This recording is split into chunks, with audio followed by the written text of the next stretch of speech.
Muy buenos días, bienvenido a una nueva actividad en el marco del Festival de Creatividad Migrante La Diáspora, organizado en conjunto por el Campus Creativo de la Universidad Andrés Bello, conjunto con la Fundación Konrad Adenauer, y damos un especial saludo a los estudiantes de la Escuela de Periodismo de la Universidad Andrés Bello que han contribuido y colaborado en todo momento para estas actividades. Hoy realizamos el conversatorio Periodismo con Trasfondo Migratorio y las Fake News, y para ello hoy día nos acompañan Ijoma Mangold, escritor y crítico literario alemán, jefe de la sección de literatura del periódico alemán Die Zeit y autor de la novela El cocodrilo alemán. Ijoma estudió literatura y filosofía en Múnich y Bolonia. Trabajó como editor en Berliner Zeitung desde 2001, como editor en Süddeutsche Zeitung, y desde el 2009 en el seminario Die Zeit, ¿cierto? Junto a él nos acompaña Álvaro Belolio, quien es director del Departamento de Extranjería y Migración del Ministerio de Interior y Seguridad Pública, y él es ingeniero civil industrial con mención en tecnologías de la información de la Pontificia Universidad Católica de Chile y máster en políticas públicas de la Universidad de Chicago. Asimismo, hasta marzo del 2018 se desempeñó como director ejecutivo de la Fundación Nuevas Contingencias Sociales y actualmente es docente en cátedras de Big Data, Economía, Modernización del Estado y Evaluación del Impacto en la Universidad Adolfo Ibáñez. Bienvenidos a los dos. Encantado de que formen parte de este conversatorio y en un tema tan relevante, ¿cierto?, como es la migración y las fake news.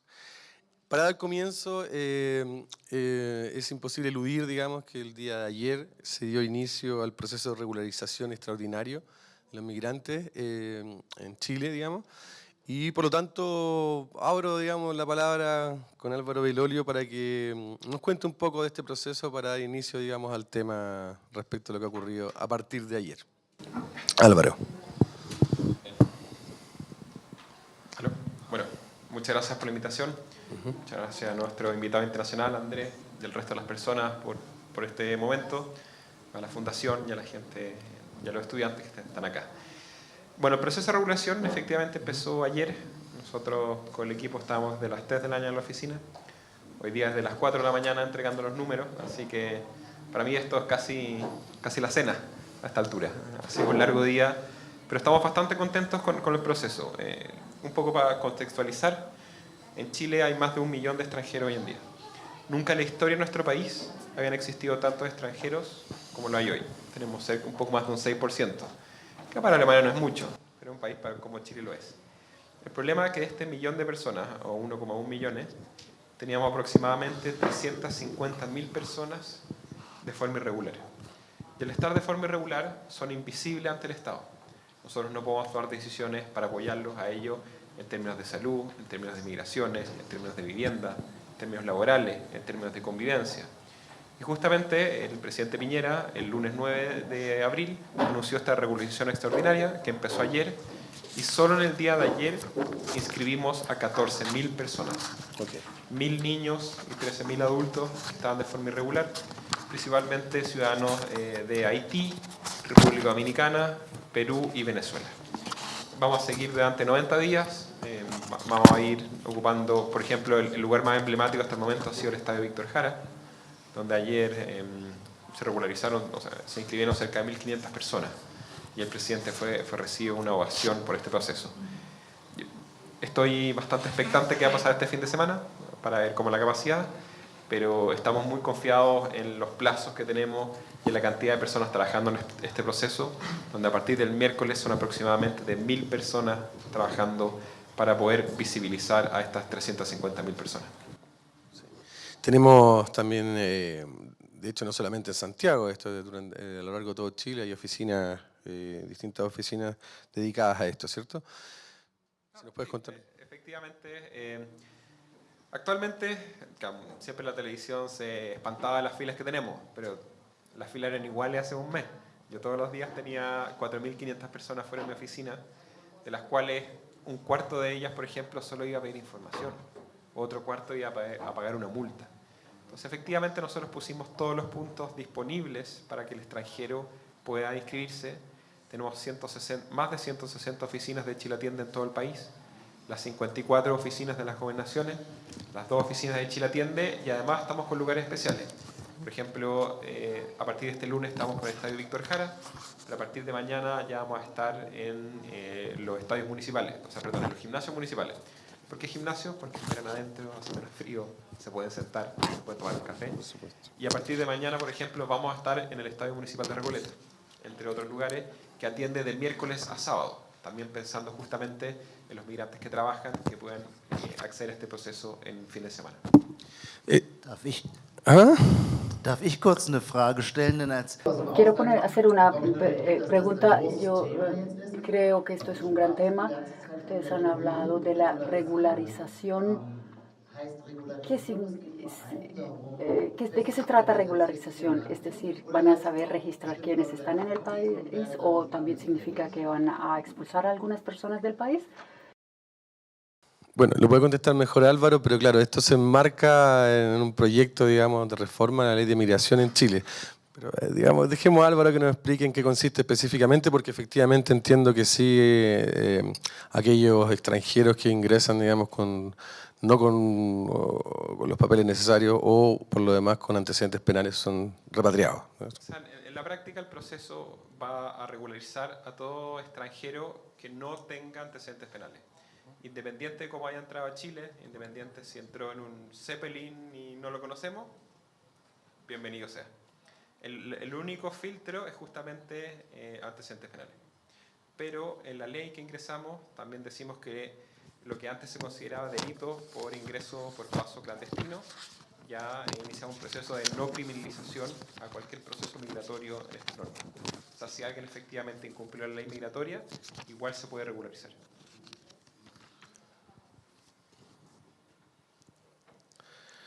En ese sentido, Yoma, ¿qué nos puedes contar respecto a la realidad que ha vivido Alemania a partir del 2015, sobre todo, que aquí fue muy difundido, digamos, respecto a esta apertura de las fronteras?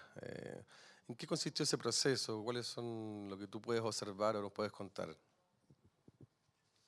Ja, ich finde diese Fragestellung der Regularisierung hochinteressant, weil ich glaube, der hauptgrößte Stein des Anstoßes der deutschen Flüchtlingspolitik im Jahr 2015 hatte genau mit dieser Frage zu tun, nämlich dass wir gar nicht so sehr die Frage, es kommen so... Muchas gracias por su intervención. A mí siempre me gusta dar la contra y si uno menciona un aspecto, siempre prefiero ir en otra dirección. Lo que usted menciona, el tema de que los migrantes podrían quitar algo a la población de un país, es un tema más amplio de solamente llamarlo fake news. Tengo otro aspecto. Todo el debate sobre la migración es un debate de clases sociales y muchas veces no lo tenemos tan claro. Los estratos académicos más pudientes y por otra parte los estratos que ven una amenaza. Muchas veces los inmigrantes tienen una formación peor que los otros en Alemania. Entonces, lo que no pasa es que alguien quita el trabajo a un cirujano, pero quizás le quita el trabajo a un copero en un restaurante. El estrato bajo tiene más miedo o siente la migración más como amenaza.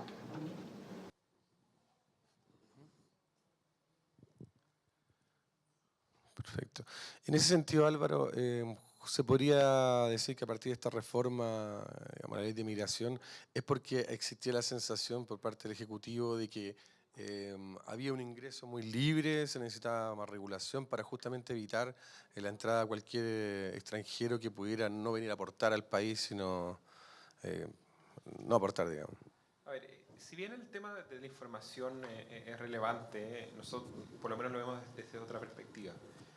¿Por qué queremos tener la información de estas 350.000 personas? Por dos razones. Uno, porque por el hecho de que sean invisibles al Estado, muchas veces se violan sus derechos, especialmente temas de vivienda, educación, salud, laborales, dos ejemplos súper concretos. O sea, en esta misma comuna Recoleta, por un departamento de 50 metros cuadrados, lo riendan a 600.000 pesos. Se vienen 5 familias, 6 familias, lo que genera condiciones de seguridad muy complejas, más allá del hacinamiento. Y desde el punto de vista del Estado, nosotros tenemos que hacer cargo de la seguridad de las personas. Y lo segundo, también tiene que ver la seguridad, el tema de ingreso, el tema de trata, que voy a tocar después. Y lo segundo, justamente, que muchas veces, y de forma justificada, los alcaldes nos dicen que no tienen suficientes recursos o capacidades para atender a la población que vive en su comuna, y tienen razón, porque muchas veces lo que pasa en Antofagasta, o lo que pasa, por ejemplo, en la Estación Central, es que nunca están contabilizados en los cálculos de recursos si tienen un 15 o 20%. La Estación Central tiene un más de 10% de inmigrantes irregulares. Entonces, cuando el alcalde de Estación Central dice, oye, yo tengo colapsados mis consultorios y mis jardines, es verdad. Entonces, justamente este proceso de regularización nos va a poder entregar más información para poder preparar mejor a nuestros gobiernos locales y para disminuir muchos temas de convivencia que además se generan justamente en este contexto de fake news.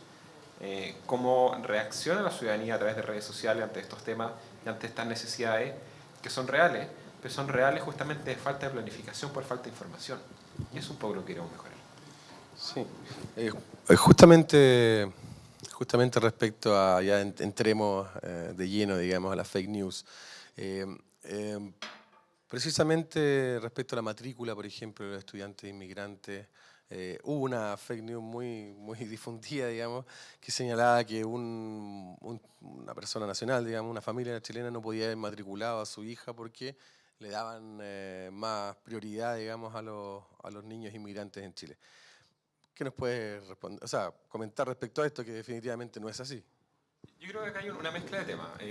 Primero, Chile es un país que tiene un 6% de su migración de extranjeros, que a nivel de la OCDE no es tan alto. Pero más allá del detalle, también hay que considerar que Chile tiene una tasa de natalidad de 1,7, de las más bajas del continente, y si efectivamente queremos seguir avanzando, más allá de todo el aporte de la migración en términos sociales, culturales, que voy a hablar un poquito más adelante, pero en términos económicos, es muy difícil alguien que proyecta un país desarrollado que no venga de la mano con una migración segura, ordenada y regular y abierta con los migrantes. Desde el punto de vista de educación, yo creo que hay dos temas. Uno, los migrantes están salvando en términos de la educación escolar. Porque hoy en día, con estas bajas tasas de natalidad, muchas veces los colegios están cerrando y a las municipalidades, al tener migrantes, tienen más matrículas. Ahora bien, si bien a nivel escolar, eso funciona súper bien, ¿para qué decir a nivel técnico? O sea, efectivamente, que se desarrolle más técnico, más profesional es positivo en cualquier país. Sí. Pero a nivel de jardines infantiles, el problema que hay, y también va un poco el tema de la información, es que la Junji sí generó un decreto donde establece las condiciones y las prioridades, como puede hacerlo en cualquier condición. Y la prioridad número 1 es hijos de migrantes que se encuentran de forma irregular. Entonces, independiente de que el migrante quiera o no participar en este proceso, por este instructivo automáticamente cae en esa condición. Entonces tiene una prioridad más alta que otro. ¿Ese es un problema? No necesariamente. Si nosotros tuviéramos la información del migrante, no tiene por qué caer en esa condición. Y justamente la pregunta que hace el instructivo Junji es cómo se prioriza, que es una decisión de política migratoria mucho más amplia, que nunca se ha discutido. Porque el gran problema que tiene Chile, y cosa que no tiene Alemania, o sea, cosa que envidio a Alemania y que no tiene Chile, es que hay una definición de política migratoria integral. Acá la política migratoria en Chile ha sido regularizar cada 10 años. Y eso es una muy mala política migratoria. Nosotros necesitamos una visión mucho más integral que considere educación, vivienda, salud, trabajo, desarrollo social, Cancillería, Ministerio de la Mujer, Cultura. Entonces hay una mirada que es insuficiente un poco en la estructura de cómo se piensa la política migratoria hoy, y por eso el proyecto de ley trata de subsanar un poco este tema. La idea es crear una institucionalidad, pero que finalmente se define una política migratoria donde estos temas de educación sean relevantes. Yoma, ¿cómo has visualizado justamente esta aceptación o incorporación a Alemania, digamos, de estudiantes? ¿Cómo se ha ido el tema respecto a las fake news, que va a impactar más de lo que podría impactar en un país como ocurrió acá en Chile, respecto a la salud, de la educación, etcétera? Más allá de las fake news que hemos visto respecto a los ataques islamistas, por ejemplo, el caso de una política alemana que digamos, esparció, digamos, o retuiteó un tuit que acusaba injustamente, digamos, de un ataque islamista, digamos. Pero más allá de eso, ¿qué ha vislumbrado respecto a estos fake news que hacen referencia al impacto que puedan tener los inmigrantes, sobre todo niños y jóvenes, en la educación o en la salud?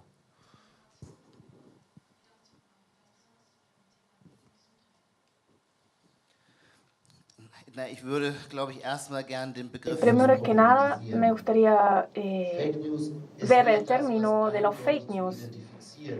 No se puede identificar perfectamente y decir, ustedes son los malos, ustedes crean estas noticias falsas y nosotros tenemos la verdad, sino que las noticias falsas se creen en un ámbito donde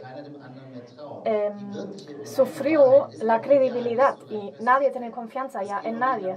Entonces es difícil de ver la verdad y no se puede solo decir las cosas son así o son así. En Alemania hay muchas luchas y vemos una sociedad polarizada, una política pro-inmigratoria por una parte y los oponentes a esta política que presentan casos de violación por parte de los inmigrantes. Son verdades, pero es una cuestión de ponderación. Y los medios de comunicación menos hostiles a la inmigración, ellos suelen contar historias de una inmigración exitosa, que también puede ser una verdad, pero no la verdad completa. Entonces, en la cobertura, en los medios de comunicación, están estos dos bandos y se están enfrentando y están luchando por su credibilidad. Y las condiciones han cambiado. Ahora, comparado con antes, en el pasado había estaciones grandes de la radio y había pocas instituciones que pudieron crear noticias. Y ahora, hoy en día, yo también formo parte de uno de esos periódicos tradicionales y estamos constatando que ya no podemos limitar, porque en Internet hay tantas comunidades que están creando sus propias realidades, sus propias imágenes. Puede ser una amenaza, pero también es una competencia para nosotros, una necesidad para hacer más creíble y demostrar nuestra credibilidad. Entonces, cuando hablamos de fake news, es un poco un término de lucha que se suele pasar al oponente. Yo ahí estoy de acuerdo con el punto que estaban haciendo, la lógica que muchas veces esta discusión sobre fake news o no genera bandos. Y hemos visto que el facilismo que se llama al otro de clasificarlo de racista, xenófobo u otro, ha generado situaciones muy, muy complejas, pensando en lo que pasó en Estados Unidos, lo que pasó en Inglaterra con el Brexit, lo que pasó en Colombia con el tema del sí y no. Entonces, una mirada, o sea, hay que entender que cualquier cambio demográfico al nivel que ocurrió en Chile, independiente si hubieran sido extranjeros o no, genera temas de convivencia. Y genera temas de convivencia justamente cuando hay conceptos o coberturas escasas, como puede ser el tema de salud, el tema de educación y otras condiciones. Entonces, la lógica más allá de ver si el extranjero aporta o no, yo tengo varios gráficos que dicen que sí, es justamente cómo nosotros nos preparamos para estos cambios demográficos y por qué constantemente el Estado está dando una respuesta tardía a estos temas. Sí, me gustaría comentar, y bueno, no soy buena en cifras, pero usted nos habló de 1,7 hijos en Chile, y esa es la tasa de natalidad muy baja. En Alemania creo que tenemos una tasa de 1,3, entonces ya sería algo mejor aquí en Chile. Entonces todo depende de cómo podemos compensar esta baja tasa de natalidad. Y usted nos habló de la nueva situación que se está generando. Una diferencia grande entre Chile y Europa o en Alemania es, a mi parecer, que en Sudamérica La población es culturalmente bastante homogénea. Hay venezolanos, peruanos, muchos hablantes de castellano, pero en Europa los inmigrantes vienen muchas veces de países musulmanes y tienen una idea de convivencia muy distinta, por lo que surgen problemas en la vida diaria, la política escolar, por ejemplo, los niños musulmanes, las niñas que no participan en las clases de educación física. Entonces, ¿qué es lo que el Estado tiene que hacer al respecto? Hay un contraste de culturas en la inmigración en Europa y eso es una diferencia comparado con la inmigración en Latinoamérica. Efectivamente, yo siempre digo el chiste que los inmigrantes no solo tienen un nivel educacional más alto que los chilenos promedio, sino que además hablan mejor español que nosotros. Y no solo hablan mejor español que nosotros, también tienden a ser más alegres, a aportar en temas de cultura. Y en general, por lo menos desde el punto de vista Das gilt bei uns auch. Desde el punto de vista, ha sido muy positivo el tema de la migración. Y esto no es un tema nuevo. O sea, si uno analiza justamente las grandes corrientes migratorias, uno ve incluso mi antepasado. O sea, mi abuelo llegó a Italia, de Italia llegó a Concepción porque el barco se echó a perder. Fue la única razón por que se bajó en Concepción. Si no hubiera terminado o en Valparaíso o en Lima. Claro. Y efectivamente uno ve cómo lo hicieron italianos con la educación, la gastronomía, los ingleses con el tema de los bancos, y no solo los europeos, o sea, la comunidad árabe en temas de retail tiene su propio equipo de fútbol. O sea, eso es algo increíble, que no sucede en muchos lados, que han logrado una integración mucho más plena. Y muchas de las críticas que suceden justamente a la migración actual son críticas que uno vio hace 10, 20, 30 años, 50 años. O sea, el proceso de integración y justamente la respuesta que pueda dar el Estado es relevante para mejorar temas de convivencia, pero también hay un rol importante que puede hacer la sociedad civil en las universidades. Por ejemplo, una de las formas que más ayuda a la movilidad social de los migrantes, independiente de su condición, es la gastronomía.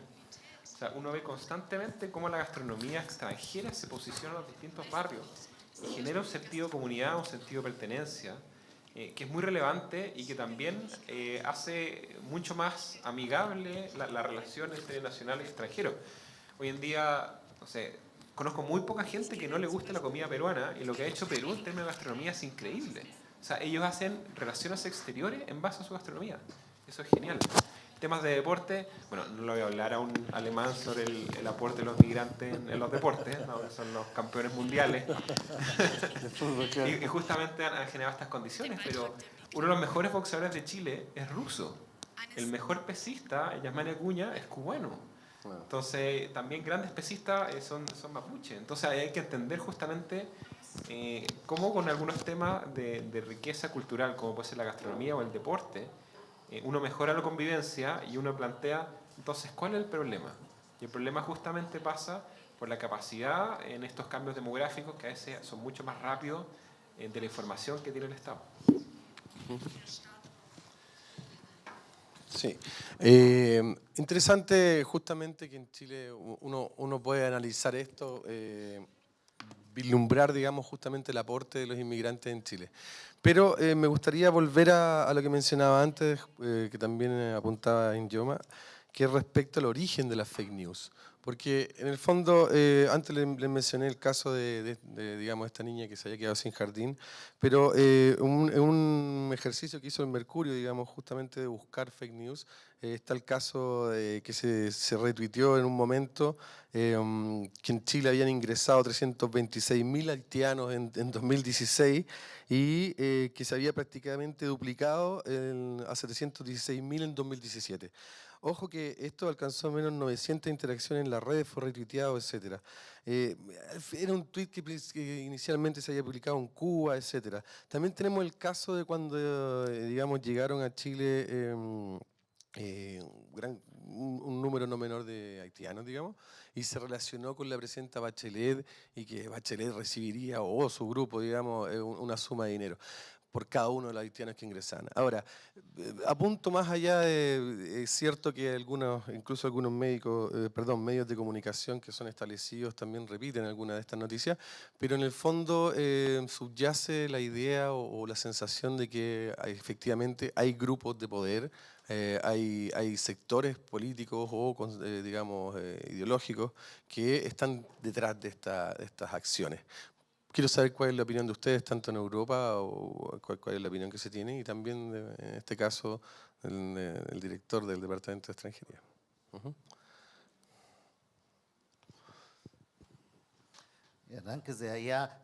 Muchas gracias por su intervención. A mí siempre me gusta dar la contra. Y si uno menciona un aspecto, siempre prefiero ir en otra dirección. Lo que usted menciona, el tema de que los migrantes podrían quitar algo a la población de un país, es un tema más amplio de solamente llamarlo fake news. Tengo otro aspecto. Todo el debate sobre la migración es un debate de clases sociales y muchas veces no lo tenemos tan claro. Los estratos académicos más pudientes y por otra parte los estratos que ven una amenaza. Muchas veces los inmigrantes tienen una formación peor que los otros en Alemania. Entonces, lo que no pasa es que alguien quita el trabajo a un cirujano, pero quizás le quita el trabajo a un copero en un restaurante. El estrato bajo tiene más miedo o siente la migración más como amenaza. Pero volviendo al planteamiento inicial, ¿no advierte usted, digamos, por lo que se ha dedicado al tema, digamos, y lo que ha visualizado en Alemania y Europa, no subyace por detrás, digamos, una intención determinada de grupos ideológicos, grupos políticos, grupos más conservadores de la sociedad, que están justamente en contra de la inmigración para dispersar, para difundir, para crear estos fake news? En el fondo no es que sean espontáneos y que salga de una persona, un individuo, digamos, sino que por lo menos queda esa sensación y es una crítica que se hace.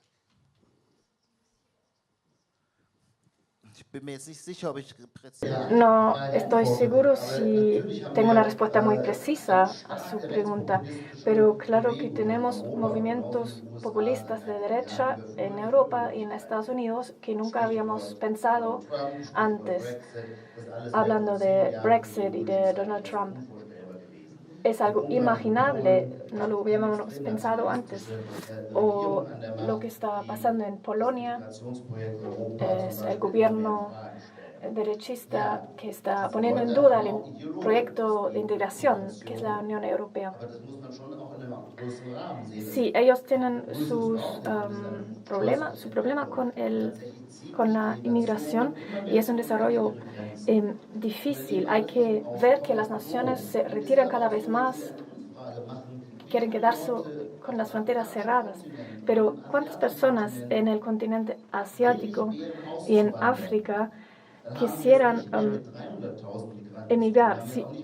Si fueran muchos más, serían mucho más que solo en 2015, 1 millón de inmigrantes en un solo año, los que actualmente viven en todo Chile. Entonces hablaríamos de cifras mucho mayores. Y es difícil decir, ya bueno, es un derecho humano que cada uno vive donde quiere.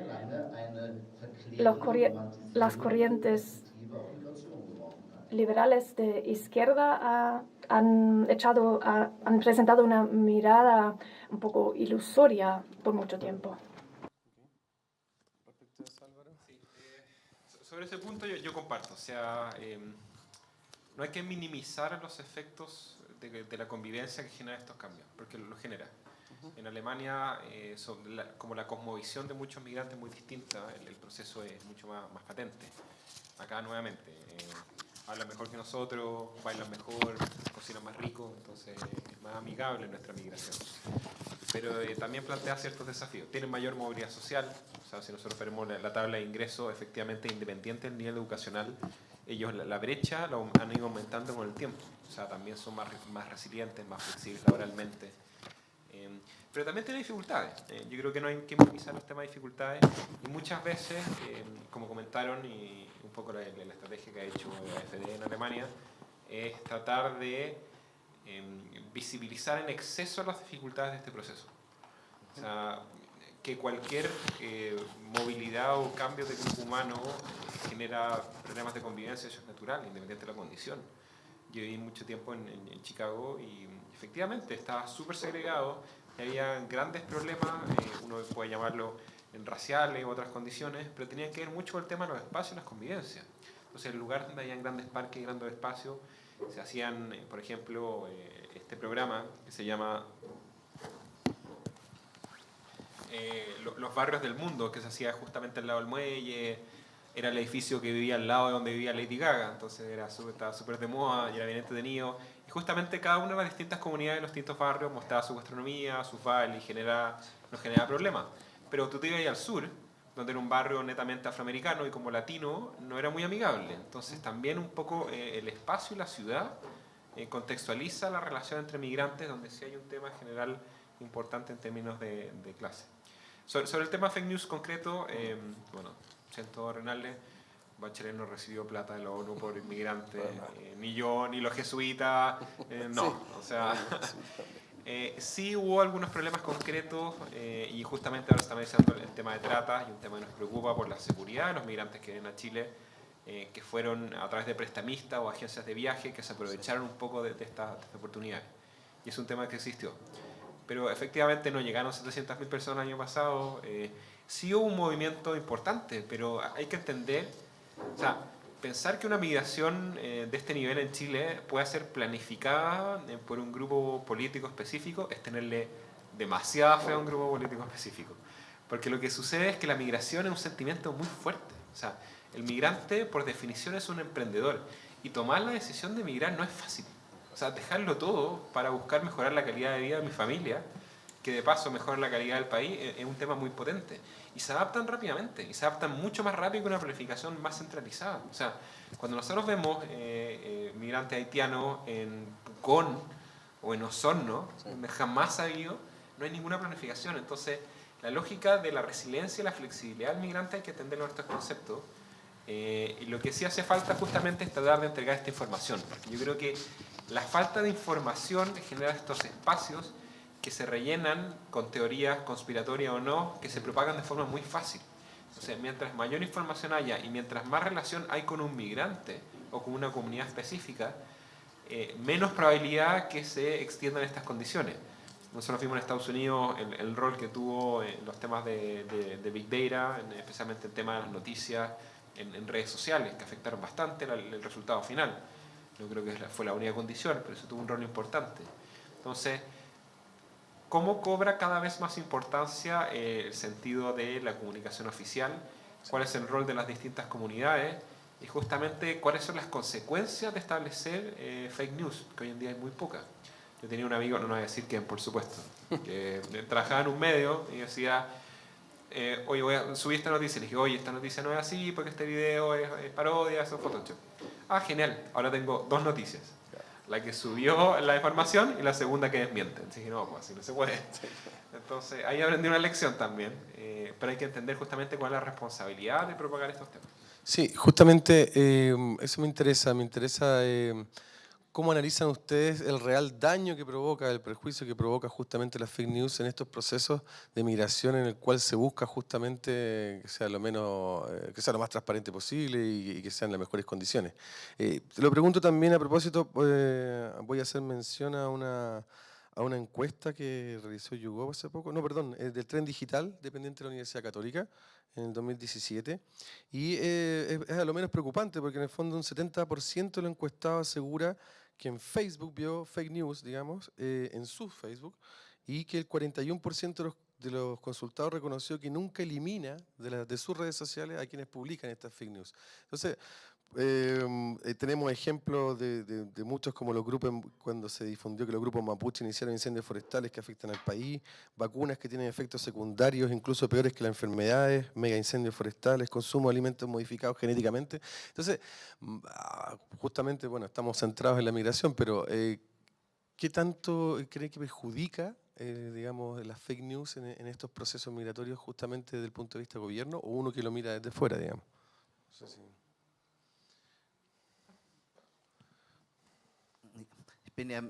Creo, veo este aspecto de la parte filosófica, no tanto de la periodística. Europa tiene una larga historia del antisemitismo, hay fake news, no es nada nuevo.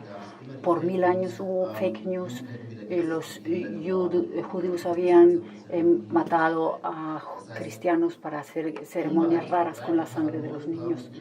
Es decir, estos ideas paranoides es algo común, nunca se ha muerto, hoy existe, sigue existiendo, porque el Internet busca otra publicidad, tiene otro rango de llegar a las personas.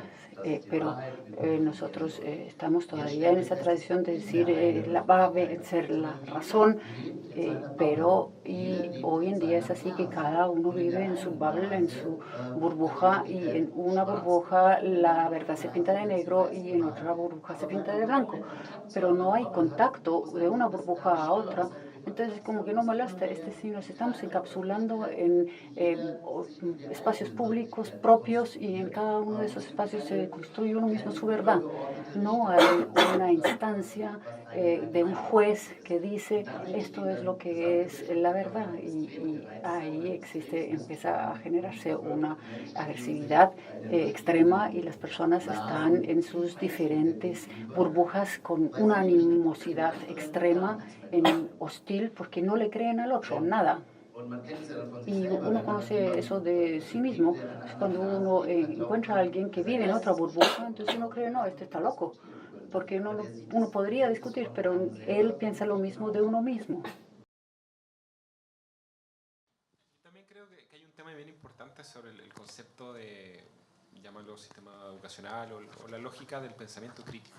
O sea, hoy en día vemos que un número importante de chilenos no entiende lo que lee, y justamente el desarrollo de disciplinas no tan científicas como la filosofía y otros tratan de apuntar justamente a la generación de este pensamiento crítico. Entonces establecen ciertas normas o etiquetas de la información que se comparte en redes sociales. O sea, cuál es la fuente original, cuando veo el titular del paper, ¿cuántas veces uno escucha científico de Harvard dice? Y siempre ha prometido todo, así, cosas contradictorias, porque uno entra al detalle, justamente no está esa información, o uno no cuestiona el contenido dentro.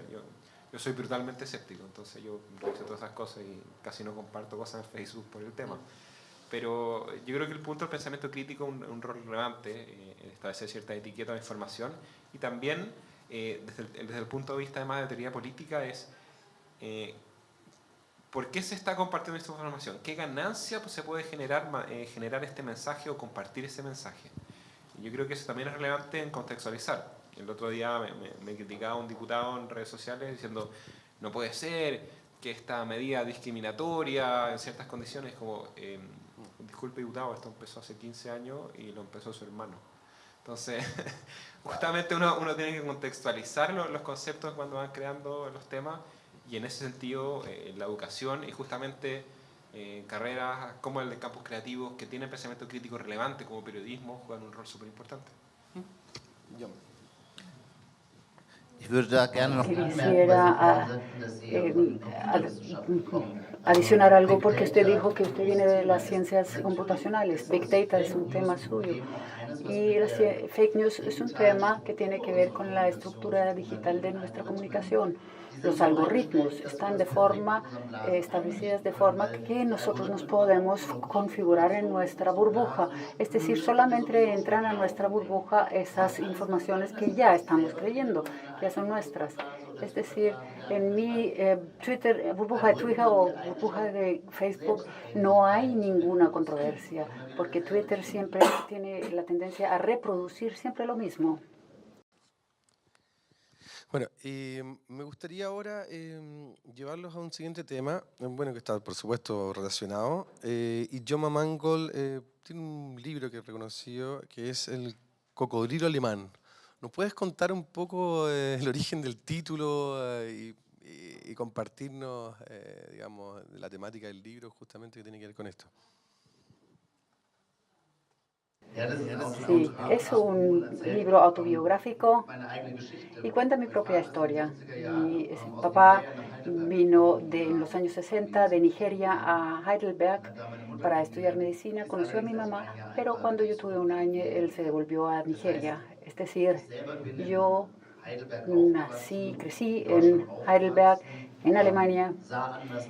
Tenía otro aspecto diferente a mis amigos del colegio, tenía un nombre diferente a un nombre alemán, pero era bastante alemán, totalmente alemán. Entonces siempre me da risa cuando me tratan como parte de la literatura de migración, porque sí, bueno, te lo voy a aportar en algo, pero no es migración. Yo no soy nigeriano, yo tengo genéticamente un padre nigeriano, pero yo no crecí en otra cultura o no me socialicé en otra cultura.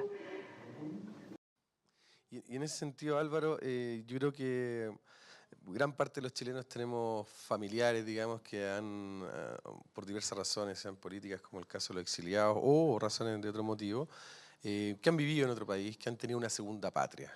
¿Por qué da la sensación de que el chileno se olvida un poco de esto? ¿Por qué da la sensación de que queremos considerarnos, digamos, un país que no necesita migrantes, que en el fondo vienen aquí a perjudicar más que a apoyar al país, digamos? O sea, que hacerlo crecer. Hay un tema sociológico que pasa mucho en Chile, que muchas veces se disocia lo que es de mi experiencia con la experiencia en general. Un caso concreto. Mi vecino que es migrante, no, él está bien, pero los migrantes en general están mal. Sí. Lo mismo pasa en la política. O sea, el candidato porque yo voté, lo mejor, pero los políticos son corruptos. Entonces, justamente esa disociación que se genera en el tema de la migración también pasa mucho cuando van afuera. Es que, claro, es que yo me fui a Estados Unidos, pero era distinto que acá. Sí. O a mí me llegan y me dicen comentarios, es que la migración de ahora no es lo mismo que hace 100 años. Bueno, la migración hace 100 años era igual, o incluso yo te diría que menos educada y con peor español. Entonces, pasa mucho esa disociación entre mi experiencia personal y el concepto. Y mientras más se reduce esa brecha y mientras más contacto tengan con migrantes, más ayuda. Por eso el tema, hicimos varios casos de estudio en la Fundación Nuevas Contingencias Sociales, fundación que está asociada a la Universidad Andrés Bello. Sí. Y en las publicaciones justamente vimos varios de estos temas. O sea, yo empecé con el tema del deporte, con el tema de la gastronomía, pero el acceso y el día a día ayuda mucho. O sea, cuando tu vecino es migrante y viven 20 personas y hacen ruido, claro, está ahí en contra de la migración. Pero cuando tu vecino tiene un restaurante y vaya a comer una vez a la semana, te cae bien.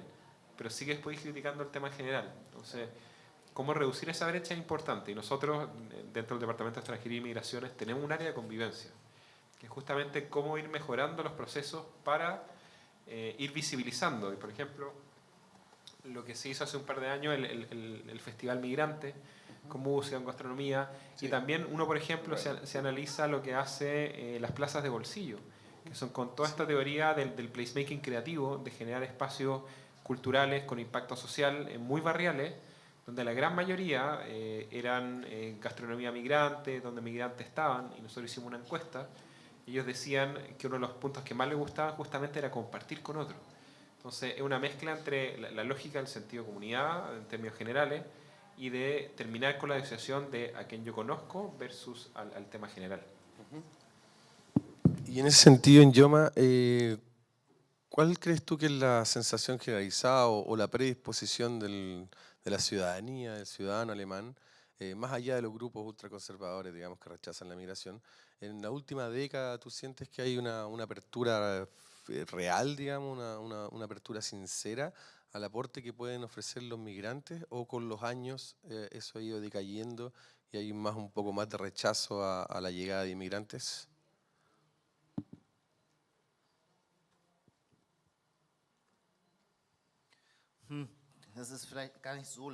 No es tan fácil decir eso. Tendencialmente se diferencia Alemania de sus vecinos europeos como Inglaterra, los Países Bajos, Francia, porque siempre ha sido un país muy homógeno.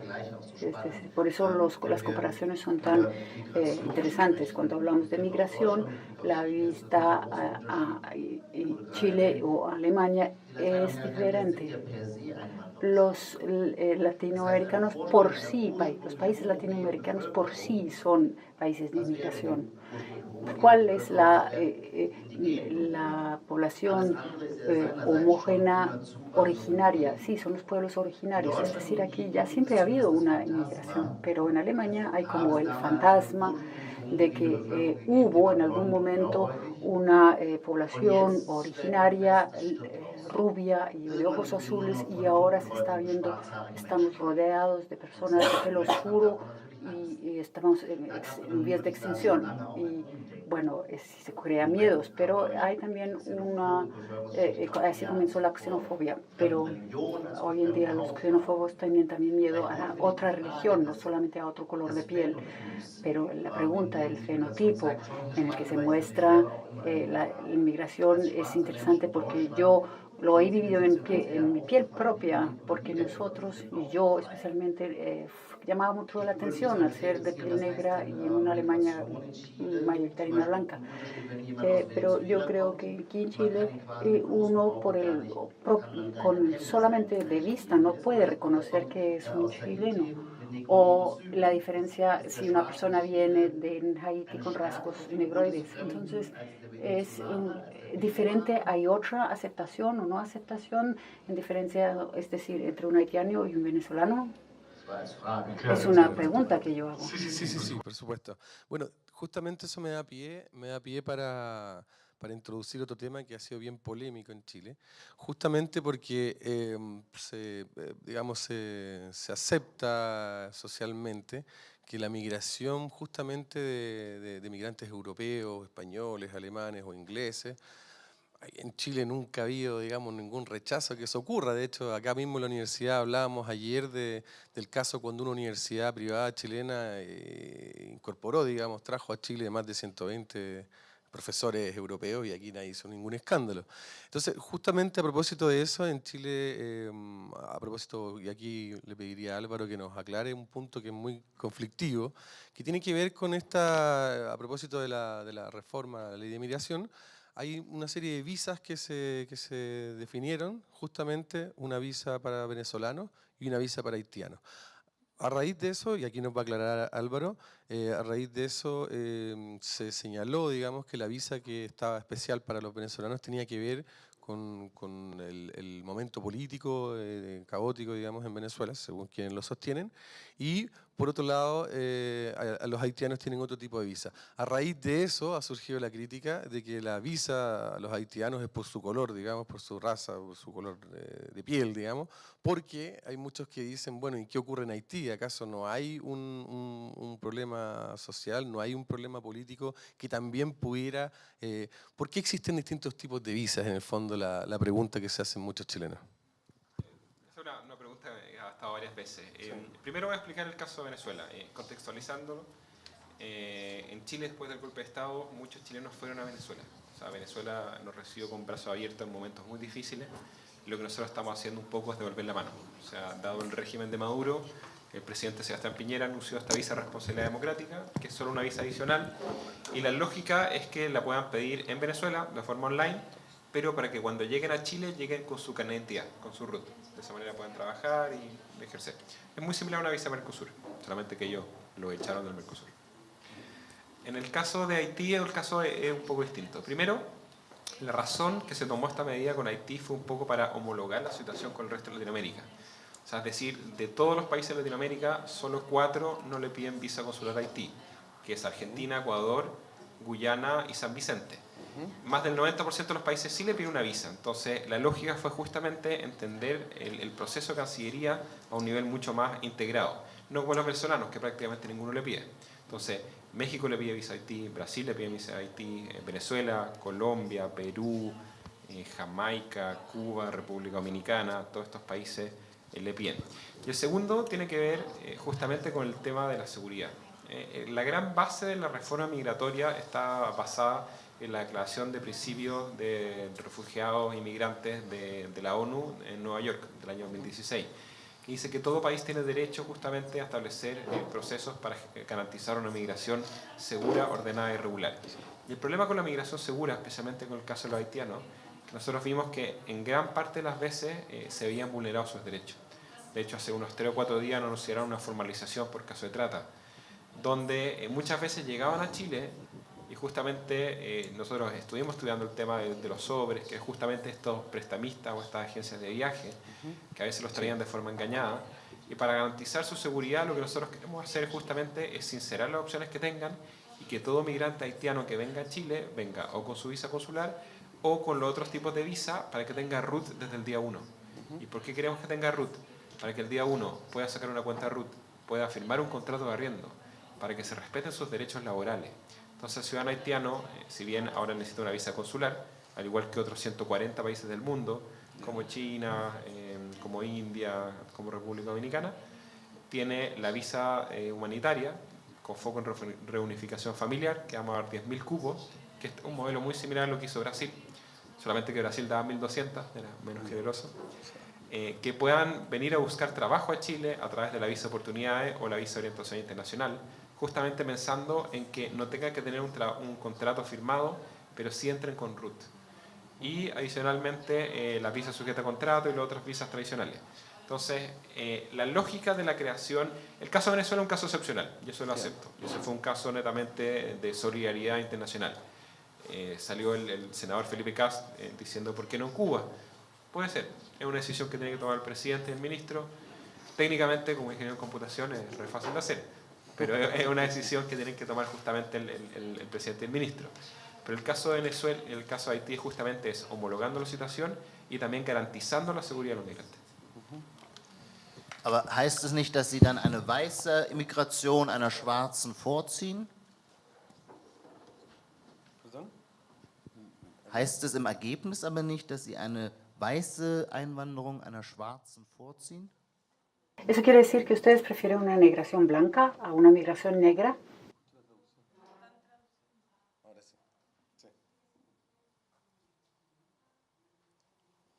Bueno, esa es la crítica justamente que se hace. O sea, de hecho, te iba a preguntar, Álvaro, ¿no hacen una autocrítica en el fondo de que esta diferenciación puede caer en discriminación o directamente en racismo? Justamente acá tenemos a Miguel Girón. Miguel Girón es mestizo, es profesor de béisbol de Venezuela. Fue el primer venezolano que vino a Chile con la visa responsabilidad democrática. Justamente cuando nosotros creamos la visa oportunidades, nosotros no preguntamos ni color de piel ni otras condiciones. Lo que estamos haciendo es homologando la situación internacional, justamente garantizando la seguridad. A nosotros no nos interesa el color de piel, nos interesa garantizar una migración que sea ordenada y que sea segura, pero ordenada y segura para el migrante, así como el país que lo recibe. De hecho, la visa de orientación está basada principalmente en lo que hace Nueva Zelanda y Canadá, que no son países que son precisamente catalogados de racistas. Debo reconocer, y lo puedo decir sin ningún pelo en la lengua, que de las 5 visas que creamos, las 5 están basadas en modelos internacionales. La visa oportunidades es una mezcla de la australiana con la británica y la canadiense. La visa orientación es una mezcla de una visa de Holanda. La visa de Haití es textual a lo que hizo Brasil, solamente que nosotros damos más cupo. Entonces estamos viendo un poco de experiencia exitosa y tratando de adaptarla al modelo chileno en los plazos correspondientes, por supuesto. Sí, me interesa, Yoma, tu visión respecto a esto, porque efectivamente me da la sensación de que en sociedades más desarrolladas como la europea, en el caso de Alemania y otros países, quizás esto puede interpretarse directamente como discriminación.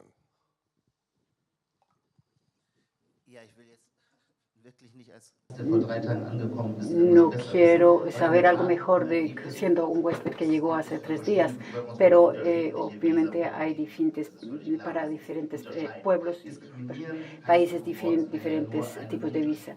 discriminar significa por la palabra solamente hacer una diferencia y uno tiene que preguntarse si es legítimo hacer una diferencia. Los países de Canadá y Nueva Zelanda, usted tiene más conocimiento de migración que yo, pero una cosa sé, y eso es diferente a Alemania, y ahí estamos bastante rezagados y no somos un modelo a seguir. No tenemos una ley de migración en Alemania, solamente hay una política de asilo y el párrafo de asilo quiere proteger a las personas que están huyendo de violencia estatal por su convicción política, y esas personas deben tener asilo en política, pero como no tenemos una política migratoria, todas las personas que ingresan a Alemania quieren ingresar por el cerrojo de la política de asilo, que no está hecha para eso. Es decir, Alemania necesita necesariamente una ley de migración. ¿Cómo se va a orientar necesariamente a Canadá y Nueva Zelanda? Pero no sé si en Chile también se refleja esa política. Canadá y Nueva Zelanda son implacables en la selección, solo dejan entrar a las personas que necesitan y hacen una agrupación de las personas según su capacitación, su educación, formación, y solamente así tomen, en base de eso toman las decisiones, y en base de esas ellos se integran en la sociedad. Hay cuotas, por ejemplo. Nosotros tenemos 3 personas que están formadas en matemáticas de Corea, pero 0% de hijos de personas del campo de Vietnam. Entonces eso también es una forma de hacer una diferenciación, pero creo que eso está correcto. No hay una otra oportunidad, otra visión. Siempre la política de inmigración va a ser un medio para hacer una política funcionando, pero eso también tiene un lado brutal. Uno no debe equivocarse en esto. El desafío de una política migratoria, y ya un poco lo que planteó el presidente, y lo hemos dicho varias veces, es justamente el equilibrio entre garantizar una migración de frontera abierta con una migración que sea segura, ordenada y regular. Ese es un poco el objetivo. Y el objetivo también tiene que ver mucho el tema de los incentivos. Yo por formación soy muy de la teoría de la economía del comportamiento, en Behavioral Economics. Para mí los incentivos son muy relevantes en la lógica de la política migratoria. Entonces los incentivos, por ejemplo, cuando estamos pensando en la visa oportunidades, lo que hacemos es hacer mucho más partícipes a las regiones en la decisión. Porque creo que hoy en día la política migratoria es demasiado centralizada, entonces se concentra principalmente en la metropolitana y un poco en Antofagasta. Pero, por ejemplo, una cosa que hace Canadá es que las regiones nominan a las personas y se hace partícipe justamente del vínculo. Y eso no necesariamente significa una nacionalidad o una profesión específica. O sea, las necesidades de cada región son bien distintas, pero nosotros también queremos que sean las regiones las que tengan una participación más directa en este llamado. Entonces, ¿cómo definir justamente esta lógica territorial descentralizada, que para mí es fundamental para el desarrollo del país, versus una frontera que permita libre movilidad por todo el territorio?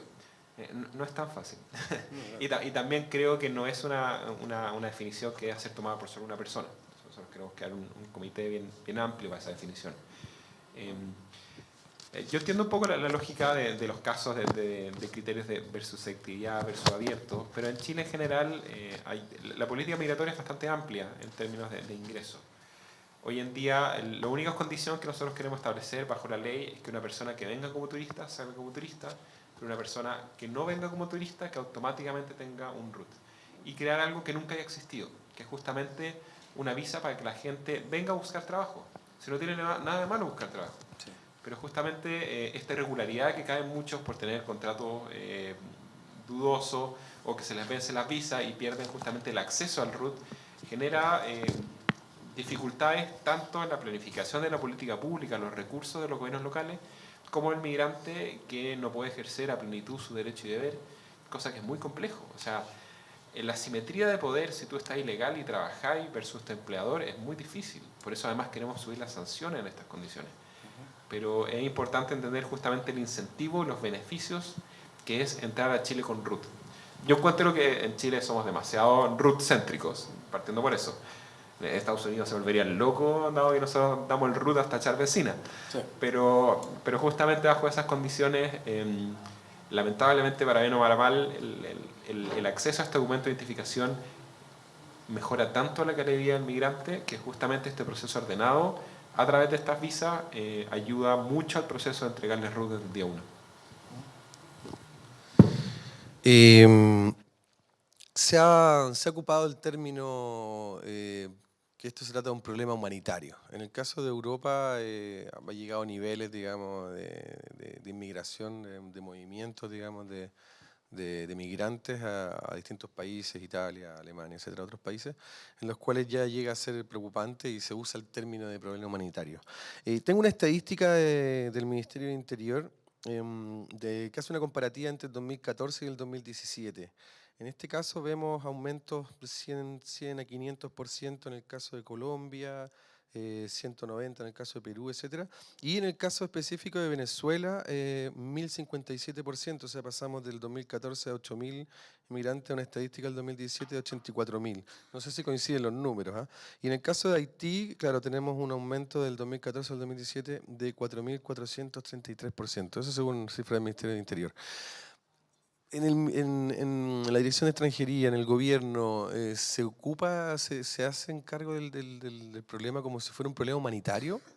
¿Estamos a ese nivel en términos del gobierno de considerarlo así? Ahí es difícil porque en las categorías de visa hay las que definen por la ley, que la ley de 75 es muy limitada.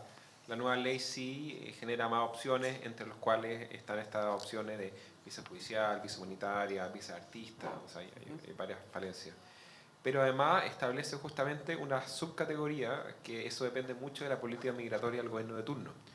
La creación de estas visas, justamente la visa de responsabilidad democrática, la visa de oportunidades, caen en esta categoría, o sea, son subcategorías migratorias que en la práctica son parte de la política migratoria del gobierno de turno.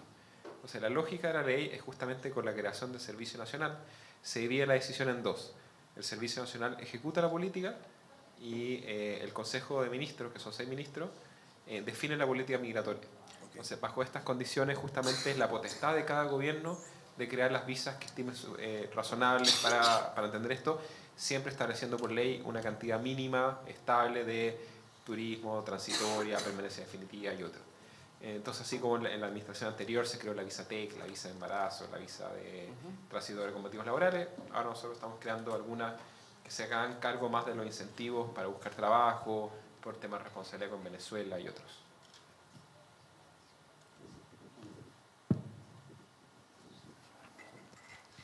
Yoma, ¿cuál es tu visión respecto a lo que ocurre, lo que has conocido, lo que ocurre en Chile, respecto a lo que sucede en Europa? Porque en Europa sí es considerado un problema humanitario, ¿cierto? En el sentido de estas grandes masas, digamos, de migrantes.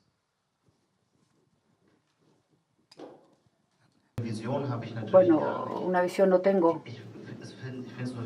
Me parece importante decir que nosotros, que toda la historia del mundo consta de corrientes de migración, todo se mueve, pero en los últimos 20 años está aconteciendo algo nuevo.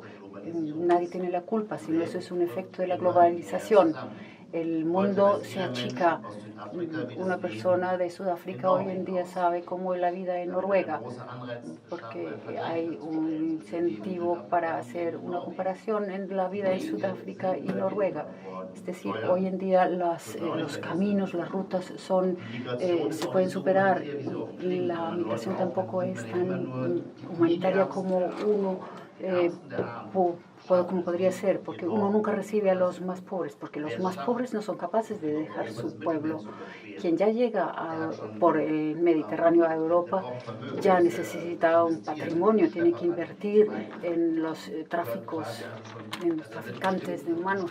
Es decir, ya existe cierto patrimonio ahí, y este patrimonio es un fenómeno de la globalización. Por mucho tiempo nos alegramos de lo bonito, de lo bueno, de la globalización, el comercio, todo se unifica.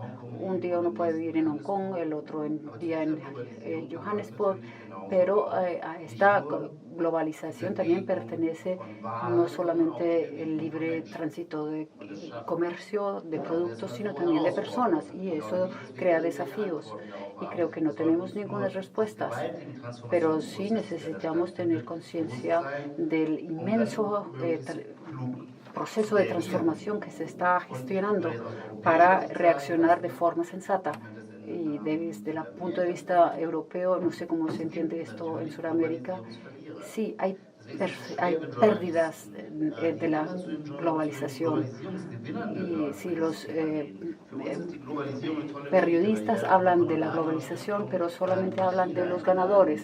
A mí me invitan de la Konrad Adenauer a Chile y a China, y hoy en día me molesta un poco que el restaurante en la esquina sea un peruano. Yo también me aprovecho mucho de la globalización, también yo aprovecho puedo aprovechar mi renta vitalicia de la globalización porque compro acciones en China, pero hay personas que no tienen esa movilidad, que siempre viven en el mismo sitio, que siempre en esa misma selva negra, en este lugar viven, y ahora ven que la globalización también crea una presión de competencia y que tienen miedo, y sea justificado o no justificado. Yo creo que no es justificado porque yo persona que creo en la globalización y me gustan los mercados libres, pero estas personas las llaman somewheres.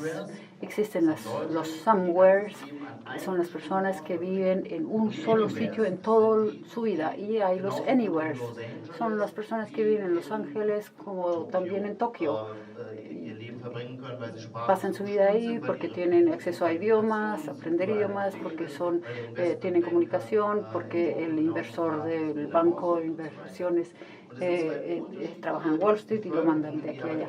Pero son diferentes partes de la población que tienen intereses diferentes, que viven en los mismos países, pero ese pensamiento, la migración, es parte del proceso que transforma el mundo por la globalización. Entonces estamos entendiéndolo bien, y la pregunta no ¿es bueno o es malo? El proceso es demasiado grande como para solo entenderlo de bueno o malo.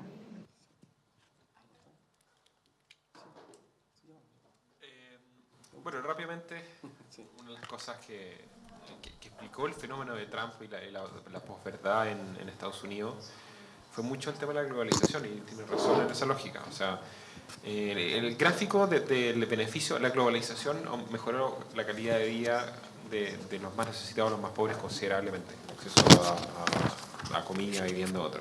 Y también a los más ricos considerablemente. Pero justamente este porcentaje de la clase media, que algunos no se vieron beneficiados con la globalización, y esa brecha de clase media, dependiendo de qué tan grande es cuánto puede ser sensible a discursos más nacionalistas. Bueno, da lo mismo, el gráfico es un chi cuadrado inverso, pero justamente es así de esta forma. Entonces el tema de los beneficios, y eso ha afectado mucho las condiciones. Entonces, cuando muchas veces se definen políticas públicas que apuntan a la clase media, es justamente para tratar de evitar o minimizar el impacto de la globalización, o el impacto o la generación de políticas más nacionalistas o visiones más nacionalistas.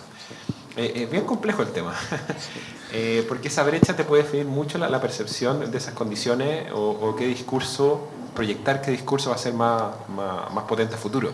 Por eso, desde la extranjería, para nosotros es tan importante el tema de mejorar la convivencia.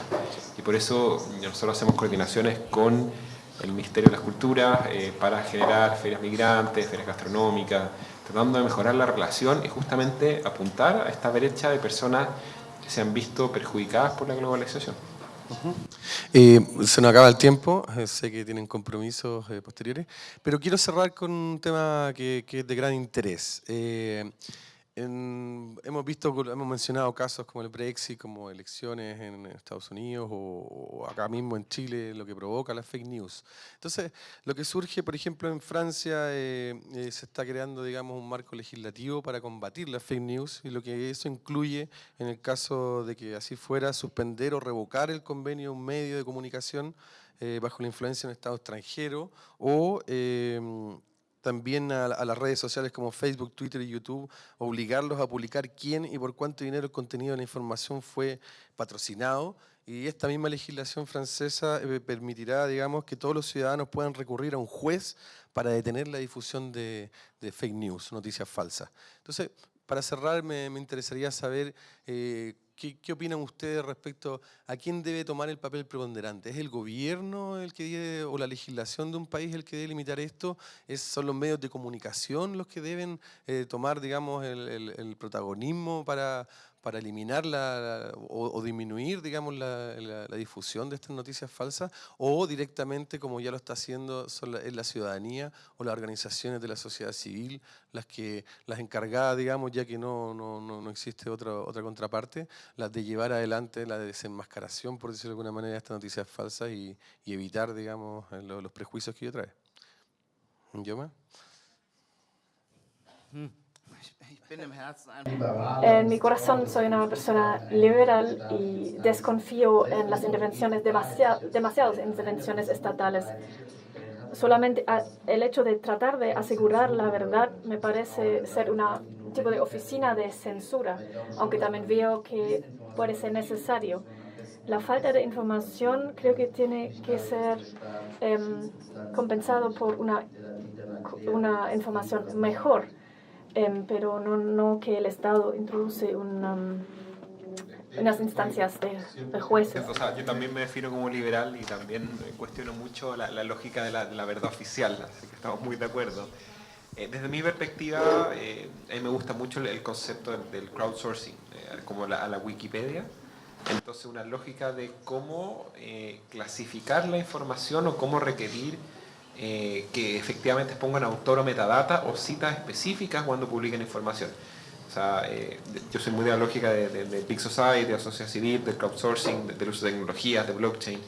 Entonces, yo creo que el rol de las comunidades va a ser súper... Porque así como en tema de Internet han sido las personas o los distintos grupos los que han generado la riqueza y lo emocionante, también hay mucha gente que está dispuesta a hacer este proceso. Y mientras más gente esté involucrada en el proceso, mejor. Y si es solo el Estado o solo un medio específico, es complejo. Adicionalmente, judicializar todo, como ingeniero sufro un poco, pero entiendo la necesidad, pero yo creo que ahí la sociedad civil y las comunidades van a ser fundamentales en este proceso. Pero establecer ciertos contenidos mínimos de la información o una especie como de ranqueo. Porque Wikipedia, con todas las críticas que uno le puede hacer, hoy en día, con la cantidad de citas, funciona razonablemente bien y es una muy buena fuente de acceso a la información. Bueno, sin duda que este tema podríamos estar horas conversando aquí, debatiendo. Rectifico, a nombre de la Universidad Andrés Bello, del Campus Creativo, así como de la Escuela de Periodismo, les quiero agradecer su participación a Álvaro Belolio, director del Departamento de Extranjería, y a Inyoma Mangold por su visita y por su importante participación en las actividades de la diáspora. Muchas gracias.